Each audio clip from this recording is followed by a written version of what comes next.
تو ایک میں عارف باللہ کی بات کر رہا تھا کہ اس نے رسول پاک صلی اللہ علیہ وسلم کے حسن و جمال کے حوالے سے بہت خوب کہا۔ اس نے کہا کہ یہ جو ہم آپ کو چاند کے ساتھ رسول پاک صلی اللہ علیہ وسلم کے چہرے اقدس کی تشبیہ دیتے ہیں، فرمایا یہ سب تعریفیں ہیں، یہ سب تشبیہیں ہیں۔ فرمایا ایک چاند کیا، کئی ہزار اور لاکھوں اور کروڑوں چاند بھی مل جائیں اور ان کو ملا کر رسول اقدس سرور کائنات صلی اللہ علیہ وسلم کے مقابلے میں لایا جائے، فرمایا چاندوں کی کیا اوقات ہے؟ فرمایا ان سے بھی بڑھ کر رسول پاک صلی اللہ علیہ وسلم کا چہرہ اقدس جو تھا وہ حسین و جمیل تھا۔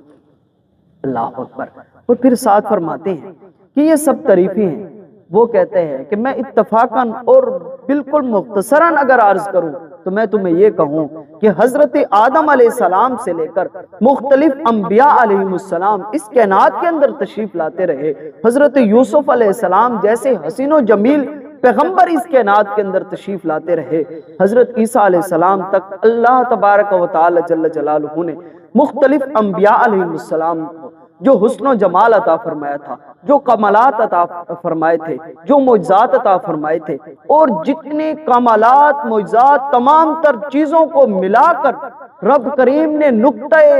کمال تک پہنچا کر وہ سب کچھ ملا کر اپنے محبوب کو حسن و جمال عطا فرما دیا ہے۔ گویا کہ وہ تمام کمالات جو ہیں وہ رسول پاک صلی اللہ علیہ وسلم کے اندر جمع ہیں۔ تو کسی نے بہت خوب کہا کہ حسن یوسف دم عیسیٰ ید بیداداری آنچ خوبا ہمادارن تو تنہا داری۔ فرمایا وہ حضرت یوسف علیہ السلام کا حسن و جمال اور حضرت عیسیٰ علیہ السلام کا دم کرنا اور اپنا ہاتھ پھیر کر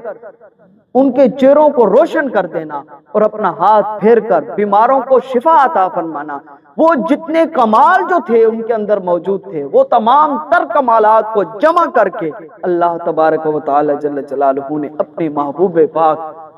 صلی اللہ علیہ وسلم کو عطا فرما دیے۔ ام المؤمنین حضرت عائشہ صدیقہ طیبہ طاہرہ رضی اللہ تعالی عنہ رسول اقدس سرور کائنات صلی اللہ علیہ وسلم کے حسن کے حوالے سے بات کرتی ہیں اور فرماتی ہیں کہ اے لوگو، وہ جو زلیخا کی سہیلیوں نے حضرت یوسف علیہ السلام کا جو حسن و جمال دیکھا تھا اور اپنی ہاتھ کی انگلیوں کو کاٹا تھا، فرمایا کہ اگر وہ رسول اقدس سرور کائنات صلی اللہ علیہ وسلم کا حسن و جمال دیکھتی، رسول پاک صلی اللہ علیہ وسلم کا حسن و جمال دیکھتی، تو فرمایا وہ اپنے دلوں کو اپنے ہاتھوں کے اوپر رکھ کر کاٹ بھی دیتی، فرمایا پھر ان کو خبر بھی نہ ہوتی۔ اللہ تبارک و تعالی جل جلالہ نے اپنے پیارے محبوب صلی اللہ علیہ وسلم کو اتنا حسن و جمال عطا فرمایا۔